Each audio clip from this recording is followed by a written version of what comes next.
Hello friends, તમારું સ્વાગત છે મારા કિચનમાં। આજે હું તમારી માટે એકદમ નવી ટ્રીક્સથી ફરસીપુરી બનાવવાની રીત લઈને આવી છું। જો તમને આ પૂરીની રેસીપી ગમે તો મારી ચેનલને સબસ્ક્રાઈબ કરજો, લાઈક કરજો અને શેર કરજો। દિવાળીમાં આપણે એક જ જાતની પૂરી બનાવતા હોઈએ છીએ, તો આ કંઈક નવી છે, મતલબ કે બિસ્કિટ જેવી આપણે પૂરી બનાવવાના છીએ। તો તમે વિડીયોને છેલ્લે સુધી જોજો, સેજ પણ સ્કીપ નહીં કરતા। તો આ પૂરી બનાવવા માટે મેં અહીંયા લીધો છે એક મોટી વાટકી જેટલો મેંદાનો લોટ। તેની સાથે જ આ લોટમાં મોણ આપણે ઘીનું આપવાનું છે, એટલે 2 ચમચી જેટલું ઘી એડ કરીશું। મીઠું આપણે સ્વાદ પ્રમાણે ઉમેરી દઈએ અને આ બધું જ લોટ અને આપણે ઘીનું જે મોણ નાખ્યું છે એ બધું જ આપણે સારી રીતે મિક્સ કરી લઈએ। તો આ ઘીનું મોણ નાખવાથી પૂરી જે છે તે આપણી એકદમ સોફ્ટ બનશે। અહીંયા હું બેકિંગ પાવડર નાખવાનું ભૂલી ગઈ હતી, એટલે 1 ટીસ્પૂન જેટલો બેકિંગ પાવડર આપણે એડ કરી દઈએ। હવે આપણે આનો બહુ વધારે પડતો ઢીલો નહીં અને વધારે પડતો કડક પણ નહીં એવો લોટ બાંધીને તૈયાર કરી લઈએ।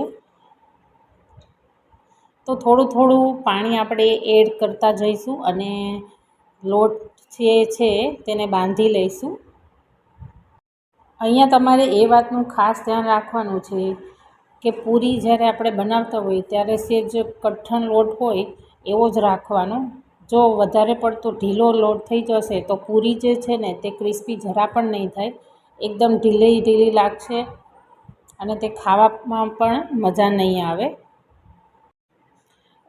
અડધી ચમચી જેટલું તેલ એડ કરીને આપણે લોટને સારી રીતે પૂણવી લઈએ અને હવે આ લોટને આપણે 10 મિનિટ માટે ઢાંકીને મૂકી દઈએ, એટલે લોટમાં સારી એવી કૂણ આવી જાય। લોટ જ્યાં સુધી સેટ થાય છે ત્યાં સુધીમાં આપણે પૂરી માટેની બાકીની તૈયારીઓ કરી લઈએ। તો આપણે ખાવણી અને દસ્તાથી એક મસાલો તૈયાર કરવાનો છે પૂરીમાં લગાવવા માટે। તો અહીંયા મેં 1 ટીસ્પૂન જેટલા કાળા મરી લીધા છે અને 2 ટીસ્પૂન જેટલા આખું જીરું લીધું છે, જેને આપણે અધકચરું ખાંડી લઈએ। આને તમે મિક્સર જારમાં પણ અધકચરું પીસી શકો છો, મિક્સરમાં ઓફન કરીને પીસી શકો છો। આપણે પૂરીમાં લગાવવા માટે સરસ એવો ફાઇન પાવડર તૈયાર કરી લીધો છે। હવે આપણે તેને એક ડીશમાં કાઢી લઈએ। પૂરીમાં લગાડવા માટેનો આપણે મસાલો તો તૈયાર કરી લીધો, હવે તેમાં લગાવવા માટે આપણે એક મિશ્રણ તૈયાર કરવાનું છે। તો તેના માટે મેં અહીંયા 2 ચમચી જેટલું ઘી લીધું છે, તેમાં આપણે 2 ટીસ્પૂન જેટલો મેંદાનો લોટ એડ કરીશું અને આ બધું જ એકવાર સારી રીતે મિક્સ કરી લઈશું। જો આ રીતે, જો તમારે પાસે મેંદાનો લોટની જગ્યાએ તમારે ચોખાનો લોટ નાખવો હોય તો તમે એ પણ નાખી શકો છો। પૂરી બનાવવા માટેનું આપણે મિશ્રણ રેડી કરી લીધું છે, તો આને આપણે સાઈડ પર મૂકી દઈએ। હવે આપણે જે લોટ બાંધ્યો હતો તેની 10 મિનિટ થઈ ગઈ છે, તો હવે લોટ છે તેને આપણે એકવાર સારી રીતે મસળી લઈએ।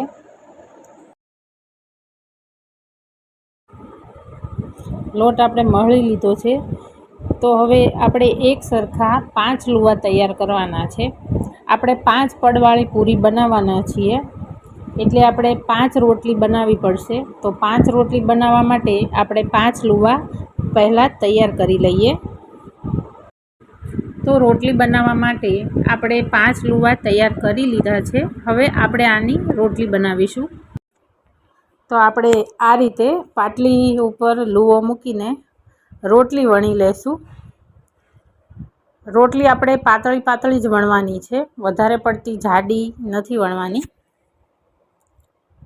જો આ રીતે, તો મેં આ રીતની રોટલી વણીને તૈયાર કરી લીધી છે, જો તમે જોઈ શકો છો। તો હવે આપણે આગળની પ્રોસેસ કરીશું। તો પાટલી ઉપર આ રીતના પહેલી રોટલી મૂકી દેવાની છે અને આપણે જે મેંદા અને ઘીનું મિશ્રણ બનાવીને તૈયાર કરેલું છે તે આની ઉપર આપણે અડધી ચમચી જેટલું નાખી દઈએ અને પછી આ રીતે રોટલીની બધી સાઈડ લગાવી દેવાનું છે. જો આ રીતના. પછી તેના ઉપર આપણે જે મરી અને જીરાનો જે મસાલો તૈયાર કરેલો એ મસાલો આપણે આમાં સ્પ્રિંકલ કરી દઈએ. તમે વધારે કે ઓછો તમારા ટેસ્ટ મુજબ તમે નાખી શકો છો. હવે એ મસાલો નાખ્યા બાદ બીજી રોટલી આપણે તેની ઉપર મૂકી દઈશું અને સેમ આપણે જે પહેલાં પ્રોસેસ કરી હતી એ જ રીતે ઘી અને મેંદાનું જે મિશ્રણ બનાવ્યું છે તે ફરી એકવાર રોટલીની બધી સાઈડ સરખી રીતે આપણે લગાવી દઈશું. પછી ફરી એકવાર મરી અને જીરાનો મસાલો આપણે આની ઉપર સ્પ્રિંકલ કરી દઈશું. જો આ રીતે. હવે ત્રીજી રોટલી જે છે તે આની ઉપર પાથરી દઈશું આપણે અને ફરી ઘી અને મેંદાનું જે મિશ્રણ છે તે રોટલીની બધી જ સાઈડ સરખી રીતે લગાવી દઈશું. પછી પાછો મરી અને જીરાનો મસાલો સ્પ્રિંકલ કરી દઈશું અને પછી આપણે જે ચોથી રોટલી વણી છે તે ચોથી રોટલીને આપણે આની ઉપર મૂકી દઈશું અને મેંદો અને ઘીનું જે મિશ્રણ છે તે રોટલીમાં સરખી રીતે લગાવી દઈશું. હવે જે મસાલો બનાવ્યો છે તે મસાલો આમાં સ્પ્રિંકલ કરી લઈએ. હવે જે આપણી પાંચમી રોટલી છે તે આની ઉપર આપણે મૂકી દઈશું. જો આ રીતે. આપણે 5 રોટલી ભેગી કરી છે એટલા માટે આપણે તેને સેજ આ રીતે વણી લેશું જેથી એમાં રહેલો જે મસાલો છે ને તે સારી રીતે આમાં બેસી જાય અને ચોંટી જાય સરખી રીતે. એટલા માટે આ રીતના જો રોટલીને વણી લેવાની છે. જો આ રીતનો નાનો ગ્લાસ હોય તે મેં લીધેલો છે. ગ્લાસમાંથી આપણે પૂરી બનાવી લેશું. તો આ રીતના ગ્લાસ છે તે થોડો વજન આપીને પ્રેસ કરી દેવાનો એટલે નાની નાની પૂરીઓ જે છે તે બનીને તૈયાર થઈ જશે. તો બધી પૂરીઓ છે તે આપણે ગ્લાસથી પ્રેસ કરીને તૈયાર કરી લીધી છે, તમે જોઈ શકો છો. અને બાકીનો જે વધારાનો લોટ છે તે આપણે આ રીતે ઉપરથી થોડો કાઢી લઈશું. હવે આપણે આ પૂરી ઉપર ડિઝાઇન પાડવા માટે આ તાવેથાની મદદથી કાપા કરી લેવાના છે. જો આ રીતના 2 કાપા આ રીતના કરી લેવાના છે.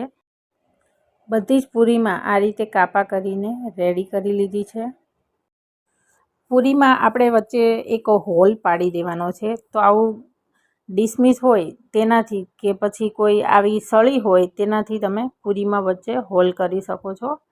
આ હોલ કરવાનું એક જ કારણ છે કે પૂરી છે તે ફૂલે નહીં, એટલા માટે આપણે આ હોલ પાડી રહ્યા છીએ. ત્યારબાદ પૂરીમાં આપણે હવે સાઈડની કિનારી ઉપર આવી કાંટાવાળી ચમચી તો બધાના ઘરે હોય જ છે. તો આ કાંટાવાળી ચમચીથી પૂરીની બધી જ સાઈડ આપણે આ રીતે કોરે કોરે દબાવી દેવાનું જેથી પૂરી છે ને તે કિનારીએથી છૂટી નહીં પડે અને ફૂલશે પણ નહીં. તો આ રીતે બધી જ પૂરીમાં આપણે આ રીતના કરી લઈએ. આ રીતે કરવાથી પૂરી દેખાવમાં પણ ખૂબ સરસ લાગે છે અને ફૂલશે પણ નહીં. એકદમ બિસ્કિટ જેવો શેપ આવે છે ને. અહીંયા મેં તેલ પહેલેથી જ ગરમ કરવા માટે મૂકી દીધું હતું. તો આ રીતના આપણે 5 જેવી પૂરીઓ છે તે એક ખાણામાં તળી લઈશું. ગેસની ફ્લેમ છે તે આપણે એકદમ મીડિયમ રાખીશું. પૂરીની સાઈડ આપણે ચેન્જ કરતા જવાનું અને તેને તળી લેવાની છે. તો લગભગ 7 મિનિટ જેવું આ પૂરી તળાતા થશે. એક ઘાણવો તળાતા 7 મિનિટ જેવો સમય લાગે છે. સહેજ ગોલ્ડન કલર જેવું થાય ત્યારે આપણે પૂરીને બહાર કાઢી લઈશું. 7 મિનિટ જેવો સમય થઈ ગયો છે અને જુઓ પૂરી પણ એકદમ સરસ ગોલ્ડન થઈ ગઈ છે. તો હવે આ પૂરીને આપણે એક પ્લેટમાં કાઢી લઈશું. તો પૂરી છે તે તમને જોઈને જ ખબર પડતી હશે કે દેખાવમાં ખૂબ જ સરસ લાગી રહી છે અને તે ખાવામાં તો ખૂબ જ ટેસ્ટી છે. તો જો તમે એકની એક પૂરી ખાઈને કંટાળી ગયા હોય અને કંઈક નવીન પૂરી બનાવવા માગતા હોય તો છે ને આ પૂરી એકવાર જરૂર ટ્રાય કરવા જેવી છે. જો તમને આ પૂરીનો વિડીયો ગમ્યો હોય તો મારી ચેનલને સબસ્ક્રાઈબ કરજો, લાઈક કરજો અને શેર કરજો અને મને કમેન્ટ કરીને કહેજો કે તમે આવી પૂરી બનાવી કે નહીં.